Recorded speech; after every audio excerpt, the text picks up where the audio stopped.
नमस्कार दोस्तों, मैं राकेश पीएससी एकेडमी से। आज हम लॉजिकल रीजनिंग में फर्स्ट टॉपिक डिस्कस करने जा रहे हैं, पजल टेस्ट अर्थात पहेली। इसमें प्रश्न में हमें जो भी एंटिटी दी जाती है उसके लिए हम कॉलम्स बनाते हैं और एंटिटी के अकॉर्डिंग जो भी डेटा हमें दिए जाते हैं उसे हम रो वाइज भरते हैं। ध्यान दीजिएगा, पजल टेस्ट में जो भी प्रश्न हमें दिया जाता है उन प्रश्नों में जो भी एंटिटी होती है, मान लीजिए हमारे पास कुल 4 एंटिटी है तो एंटिटी के अकॉर्डिंग हम 4 कॉलम बनाएंगे। एंटिटी 1, एंटिटी 2, एंटिटी 3 और एंटिटी 4। जो भी एंटिटी हमें दी जाती है उसके अकॉर्डिंग हम कॉलम बनाते हैं। मान लीजिए हमारे पजल में 4 एंटिटी है तो हमने इस प्रकार से 4 कॉलम बना दिया। अब हर एंटिटी में कुछ डेटा दिया जाएगा तो उन डेटा को, मान लीजिए हर एंटिटी के पास 5 डेटा है, data 1, data 2, data 3, data 4, data 5। ऐसे ही हम डेटा को एंटिटी में भरते जाएंगे। अर्थात जब भी हम पजल से संबंधित प्रश्नों को डिजाइन करते हैं तो इसमें हम देखते हैं कि पजल में कितने एंटिटी दिए गए हैं और जो भी एंटिटी दिए जाते हैं उन एंटिटी के आधार पर हम कॉलम्स बनाते हैं। मान लीजिए हमारे प्रश्न में कुल 4 एंटिटी है तो इस प्रकार से हम 4 कॉलम्स बनाएंगे। अब हम इन कॉलम्स के जो भी रो है उन्हें हम डेटा से भरते हुए जाएंगे। इसे हम एक प्रश्न के माध्यम से समझेंगे। ध्यान दीजिएगा, हमारे पास एक पजल टेस्ट का प्रश्न है। RMTSLWZ मित्रों के समूह है। ध्यान दीजिएगा, मित्र अर्थात हमें एक एंटिटी मिलती है मित्र, तो हम यहां पर मित्र के लिए एक कॉलम बनाएंगे। प्रश्न में जो भी आपको एंटिटी सप्लाई किया जाता है उस एंटिटी के लिए हम एक कॉलम का निर्माण करते हैं। यहां पर मित्र जो कि एक एंटिटी है, मित्र यहां पर एक एंटिटी है तो मित्र के लिए हम यहां पर एक कॉलम बनाएंगे। मित्र के लिए हम यहां पर एक कॉलम बनाएंगे। इस प्रकार से मैंने मित्र के लिए एक कॉलम बनाया। पजल में सबसे पहले जो भी एंटिटी दी जाती है उस एंटिटी के लिए हम कॉलम बनाते हैं। मैंने यहां पर मित्र के लिए एक कॉलम बनाया। आगे लिखा है RMTSLWZ मित्रों के समूह में। ध्यान दीजिएगा, यहां पर मित्रों के नाम दिए हुए हैं। मित्र के नाम दिए हुए हैं R। ध्यान दीजिएगा, यहां पर हमें मित्रों के नाम दिए हुए हैं RMTSLW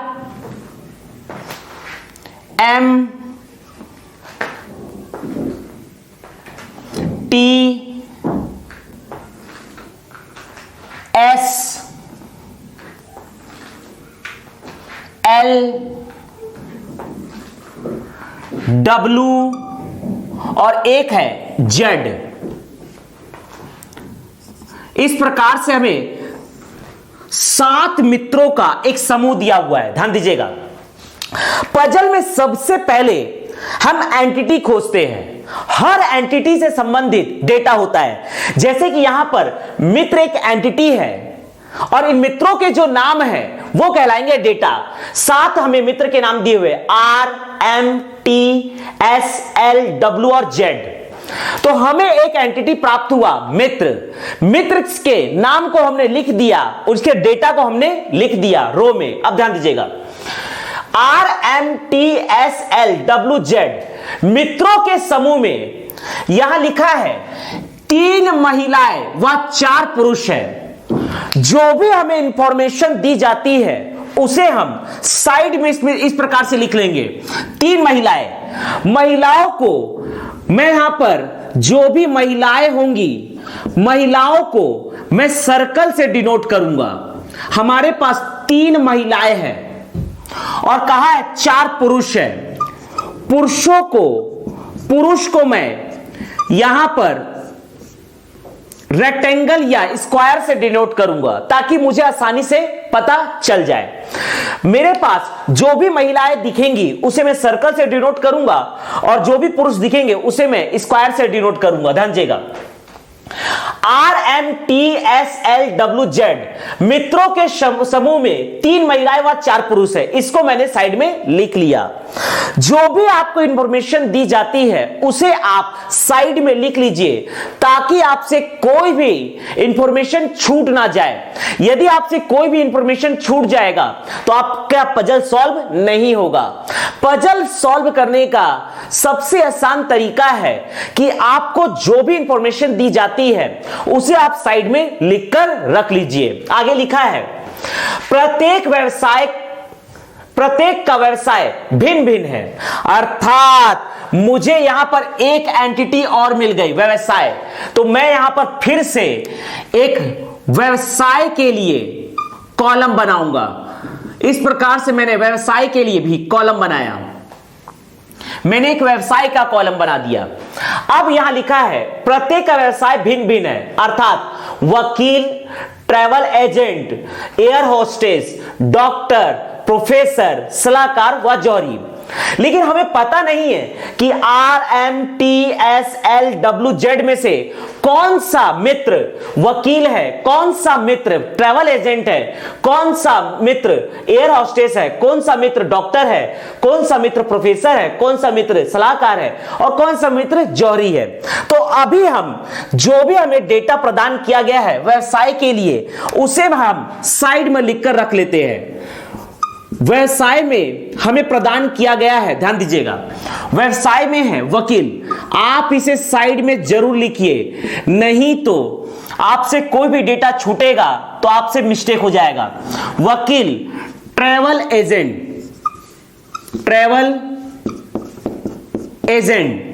यह है आपका एयर होस्टेस,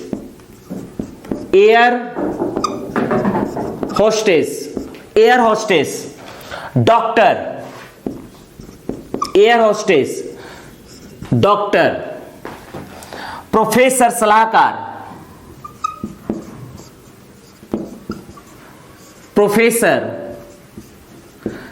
सलाहकार, जौहरी। ये 7 व्यवसाय हमें दिए हुए हैं जो सातों मित्रों में से किसी ना किसी के हैं। आगे लिखा है प्रत्येक के पास अलग अलग कार है, तो हमें एक नया एंटिटी मिल जाता है कार। तो इस प्रकार से कार के लिए भी हम एक कॉलम बनाएंगे। कार के लिए भी इस प्रकार से हम एक कॉलम बनाएंगे। सबके पास अलग अलग कार है और कार के नाम दिए हुए ऑल्टो, कोरोला, सेंट्रो, लॉन्सर, आइकन, स्कॉर्पियो और एस्ट्रीम। लेकिन हमें यह नहीं पता है कि किस मित्र का कौन सा कार है। तो इस प्रकार से हम कार के जो भी नाम हैं उसे हम अलग से इस प्रकार से डिनोट कर देंगे। Alto Corolla,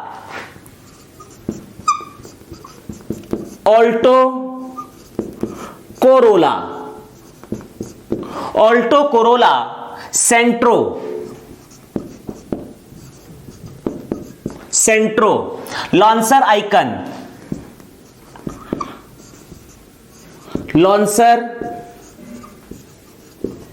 icon, Scorpio stream,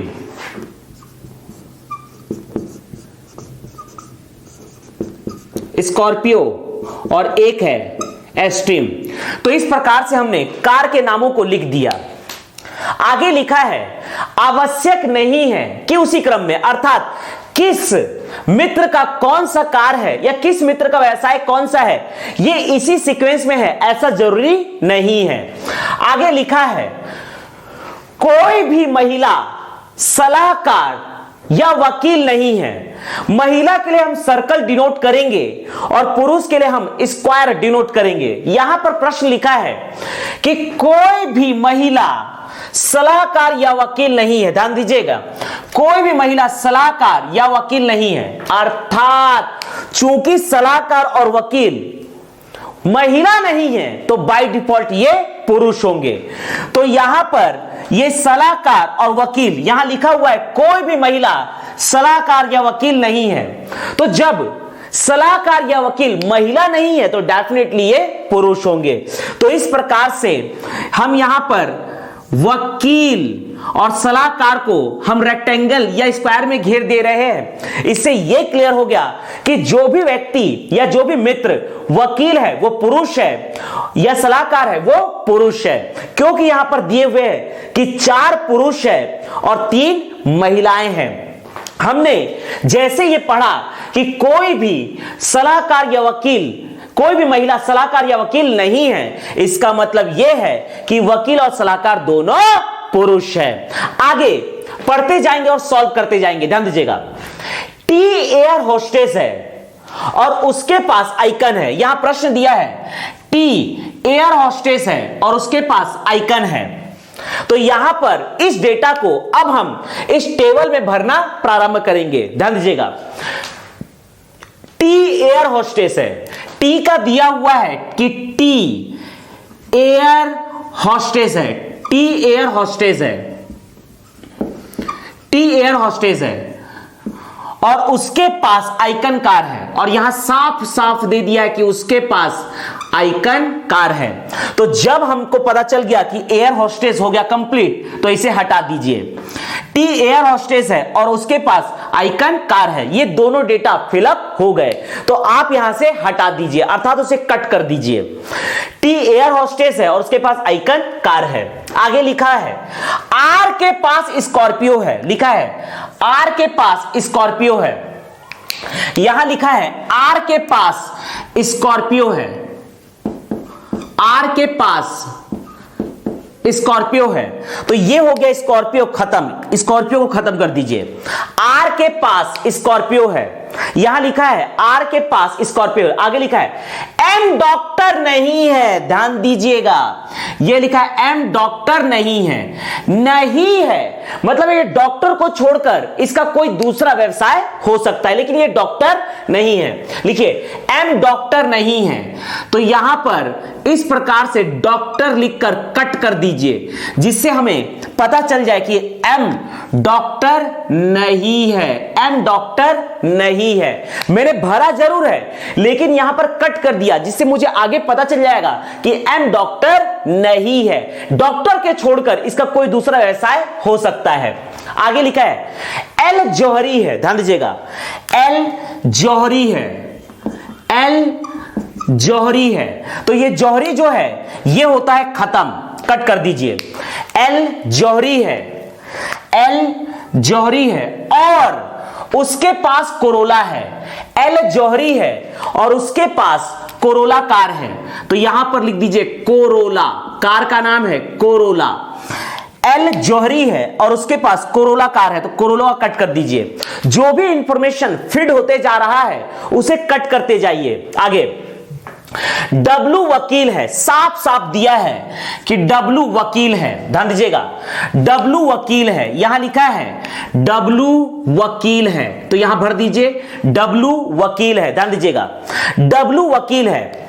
तो यहां पर जब पता चला कि डब्लू वकील है और हमने पहले से ही इसे रेक्टेंगल करके रखा है, मतलब ये पुरुष है, तो यहां पर डब्लू वकील है मतलब डब्लू पुरुष है। रेक्टेंगल से मैंने घेर दिया तो पता चल गया कि डब्लू पुरुष है। डब्लू यहां पर वकील है और वकील में यहां पर रेक्टेंगल था, तो मैं समझ गया कि डब्लू पुरुष है। आगे लिखा है, ध्यान दीजिएगा, डब्लू वकील है, जैसे कि हमने फिट कर दिया, डब्लू वकील है, वकील को कट कर दीजिए। डब्लू वकील है और उसके पास ऑल्टो नहीं है और इसके पास ऑल्टो नहीं है, अर्थात इसके पास ऑल्टो को छोड़कर कोई दूसरा कार हो सकता है और इसके पास ऑल्टो कार नहीं है, इसके पास ऑल्टो कार नहीं है। ध्यान दीजिएगा, इसके पास ऑल्टो कार नहीं है, अर्थात ऑल्टो को छोड़कर कोई दूसरा कार है। आगे जेड सलाहकार है, यहां पर शब्दों में दिया हुआ है जेड सलाहकार है, तो यहां पर जेड में हम भरेंगे जेड सलाहकार है, जेड सलाहकार है, तो यहां पर सलाहकार को कट कर दीजिए। लेकिन हम देख रहे हैं कि सलाहकार में रेक्टेंगल बना हुआ है, अर्थात ये पुरुष है। तो इसका मतलब समझ में आ गया कि जेड पुरुष है, जेड का पता चल गया कि जेड पुरुष है। जहां भी रेक्टेंगल बनाएंगे वो पुरुष हो जाएगा और जो सर्कल बनाएंगे वो हो जाएगी महिला। तो जेड सलाहकार है अर्थात यह पुरुष है, कट कर दीजिए। आगे हम देखेंगे और उसके पास सेंट्रो है और इसके पास दिया हुआ है कि इसके पास सेंट्रो है, तो सेंट्रो कट कर दीजिए और यहां पर लिख दीजिए सेंट्रो, और उसके पास सेंट्रो है और इसके पास सेंट्रो है। आगे हम पढ़ेंगे और आगे लिखा हुआ है कि डॉक्टर के पास एस्टीम कार है, लेकिन डॉक्टर कौन है यह अभी तक हमें पता नहीं है। जो भी इंफॉर्मेशन आपको दी जाती है उसे साइड में जरूर लिखिए। डॉक्टर के पास एस्टीम कार है।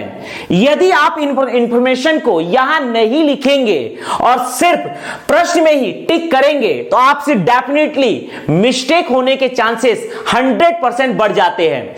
जो भी आपको इंफॉर्मेशन दी जाती है उसे आप यहां पर जरूर लिखिए, ध्यान दीजिएगा। डॉक्टर के पास एस्टीम कार है, मैंने यहां लिख दिया डॉक्टर के पास एस्टीम कार है। अभी तक मुझे पता नहीं है कि डॉक्टर कौन है, तो मैंने यहां लिख दिया डॉक्टर के पास एस्टीम कार है। आगे लिखा है जबकि प्रोफेसर के पास स्कॉर्पियो कार है, प्रोफेसर के पास स्कॉर्पियो कार है, और हम जानते हैं कि आर के पास स्कॉर्पियो कार है, और यहां लिखा है जबकि प्रोफेसर के पास स्कॉर्पियो कार है, तो डेफिनेटली आर जो होगा ये होगा आपका प्रोफेसर, आर हो जाएगा प्रोफेसर, क्योंकि आर के पास स्कॉर्पियो है और यहां लिखा है जबकि प्रोफेसर के पास स्कॉर्पियो है, अर्थात आर यहां पर प्रोफेसर हो जाएगा। ध्यान दीजिएगा यहां पर आपने आर को प्रोफेसर कर दिया है तो डेफिनेटली यहां पर ये प्रोफेसर को हमें काटना होगा। इस प्रकार से हम प्रोफेसर को यहां पर काट देंगे क्योंकि प्रोफेसर आर में फुलफिल अर्थात फिट हो चुका है। आगे लिखा है ट्रैवल एजेंट के पास ऑल्टो है, यहां लिख दीजिए ट्रैवल एजेंट के पास ऑल्टो है, ट्रैवल एजेंट के पास ऑल्टो है, ट्रैवल एजेंट के पास ऑल्टो है। ध्यान दीजिएगा ट्रैवल एजेंट के पास ऑल्टो है, लेकिन ट्रैवल एजेंट कौन है यह अभी तक हमें पता नहीं है। जो भी आपको इंफॉर्मेशन दी जाती है उसे डेफिनेटली आप यहां पर लिखिए, साइड में लिखा है आगे किसी भी महिला के पास स्कॉर्पियो या एस्टीम नहीं है, किसी भी महिला के पास स्कॉर्पियो या एस्टीम नहीं है, अर्थात स्कॉर्पियो तथा एस्टीम पुरुष के पास है, स्कॉर्पियो तथा एस्टीम ये होगा पुरुष के पास। और अभी अभी हमने लिखा है कि स्कॉर्पियो आर के पास है तो डेफिनेटली स्कॉर्पियो चूंकि पुरुष के पास है तो आर यहां हो जाएगा पुरुष, आर यहां पर पुरुष हो जाएगा। यहां लिखा है किसी भी महिला के पास स्कॉर्पियो या एस्टीम नहीं है, अर्थात स्कॉर्पियो तथा एस्टीम पुरुष के पास होंगे, इसीलिए इसको हमने रेक्टेंगल बना दिया। चूंकि स्कॉर्पियो आर के पास है तो आर हो जाएगा पुरुष। ध्यान दीजिएगा अब इसमें हम सॉल्व करेंगे। यहां पर m का डेटा इनकम्प्लीट है, s का डेटा इनकम्प्लीट है, इसे हम, और यहां पर w का कार का डेटा इनकम्प्लीट है तो इसे हम बनाने की कोशिश करेंगे। ध्यान दीजिएगा तो जो भी यहां पर इनकम्प्लीट डेटा होता है उसे पकड़कर चलना है, या तो आप इसको पहले पकड़िए या तो आप इसको पहले पकड़िए, किसी से भी आप सॉल्व कर सकते हैं। m डॉक्टर नहीं है, यहां लिखा हुआ है कि m डॉक्टर नहीं है, हमारे पास सिर्फ बचे हुए प्रोफेशन में है ट्रैवल एजेंट तथा डॉक्टर, बाकी सभी प्रोफेशन डिलीट हो चुके हैं। अब हमारे पास सिर्फ बचा है ट्रैवल एजेंट तथा डॉक्टर, और यहां लिखा है कि m डॉक्टर नहीं है, तो जब m डॉक्टर नहीं है तो डेफिनेटली m होगा ट्रैवल एजेंट। तो इस प्रकार से m हो जाएगा ट्रैवल एजेंट। इस प्रकार से यह क्लियर हो गया कि m है ट्रैवल एजेंट, और ट्रैवल एजेंट को यहां से कट कर दीजिए। आपको यहां डेटा दिया हुआ है कि ट्रैवल एजेंट के पास ऑल्टो है तो इसको कट कर दीजिए, अर्थात हमें पता चल गया कि ट्रैवल एजेंट के पास ऑल्टो है, ट्रैवल एजेंट के पास ऑल्टो है, अर्थात m एक ट्रैवल एजेंट है और उसके पास ऑल्टो है। यहां पर इसके बाद ध्यान दीजिएगा कि ट्रैवल एजेंट के पास ऑल्टो है तो ऑल्टो को यहां से कट कर दीजिए। तो ये हो गया कंप्लीट। अब सिर्फ व्यवसाय में डॉक्टर बचा हुआ है और कार में यहां पर लॉन्सर बचा हुआ है। तो यहां पर ध्यान दीजिएगा कि यहां पर प्रोफेशन में डॉक्टर बचा है और ये बचा हुआ है लॉन्सर। ध्यान दीजिएगा, डॉक्टर के पास एस्टीम है। ध्यान दीजिएगा, यहां पर डब्लू के पास लिखा हुआ है कि डब्लू के पास ऑल्टो नहीं है। कार में बचा हुआ है, ध्यान दीजिएगा, कार में सिर्फ बचा हुआ है लॉन्सर और एस्टीम। कार में बचा हुआ है लॉन्सर और एस्टीम। हमें पता है कि एस्टीम डॉक्टर के पास है। जब एस्टीम डॉक्टर के पास है तो डेफिनेटली एक बचेगा लॉन्सर। तो इसका मतलब यह है डब्लू के पास ऑल्टो नहीं है। ऑल्टो पहले से फुलफिल हो चुका है, डब्लू के पास ऑल्टो नहीं है और यहां पर डब्लू के पास सिर्फ दो ऑप्शन बचेगा, या तो लॉन्सर या तो एस्टीम। लेकिन यहां पर एस्टीम जो है वो डॉक्टर के पास है, तो डेफिनेटली यहां पर हम जानते हैं कि डब्लू तो वकील है, तो इसे मिलेगा लॉन्सर। तो इसके पास है लॉन्सर, चूंकि डब्लू तो है वकील, इसीलिए हम यहां पर देख रहे हैं कि एस्टीम जो होगा वो डॉक्टर के पास होगा, जबकि डब्लू तो वकील है, इसलिए इसके पास हो जाएगा लॉन्सर। तो लॉन्सर को यहां पर फुलफिल कर दीजिए। अब यहां पर प्रोफेशन में सिर्फ बचता है डॉक्टर और यहां कार में बचता है एस्टीम और डॉक्टर के पास एस्टीम है और एक रो खाली है, अर्थात एस एक डॉक्टर है और इसके पास एस्टीम है। तो इस प्रकार से यहां पर डॉक्टर को भी कट कर दीजिए, यहां पर एस्टीम को भी कट कर दीजिए। लेकिन ध्यान दीजिएगा कि एस्टीम में रेक्टेंगल बना हुआ है, मतलब एस्टीम रखने वाला पुरुष है, तो ये हो जाएगा एस पुरुष। इसके अतिरिक्त 1 2 3 और ये तीनों हो जाएंगी महिलाएं। इसको सर्कल कर दीजिए, ये MTL, ये तीनों की तीनों होंगी महिलाएं। अर्थात आर प्रोफेसर है, इसके पास स्कॉर्पियो है। एम ट्रैवल एजेंट है, इसके पास ऑल्टो है। टी एयर होस्टेस है, इसके पास आइकन है। एस डॉक्टर है, इसके पास एस्टीम है। एल जौहरी है, इसके पास कोरोला है। डब्लू वकील है, इसके पास लॉन्सर है। जेड सलाहकार, इसके पास सेंट्रो है। और इसमें MTL महिलाएं है, जबकि RSWZ ये पुरुष है।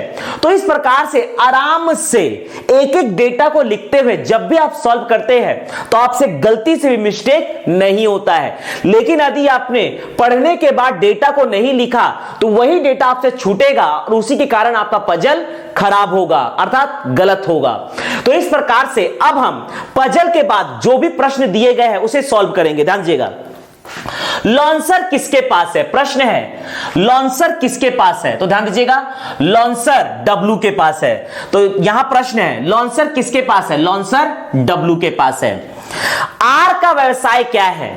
आर का व्यवसाय है ये प्रोफेसर है। आर का व्यवसाय है ये प्रोफेसर है। डॉक्टर कौन है? यहां ध्यान दीजिएगा, डॉक्टर कौन है? डॉक्टर एस है। तो यहां पर डॉक्टर ऐसे है लिखा है। समूह में 3 महिलाएं कौन कौन है? समूह में 3 महिलाएं हैं, MTL ये है डी ऑप्शन।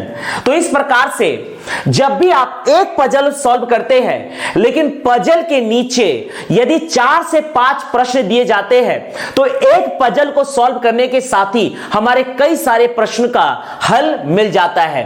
तो पजल में एक बार यदि आप बना लेते हैं इसे सही से तो आप कई प्रश्नों का उत्तर दे सकते हैं। तो इस प्रकार से हम आसानी से पजल को सॉल्व कर सकते हैं।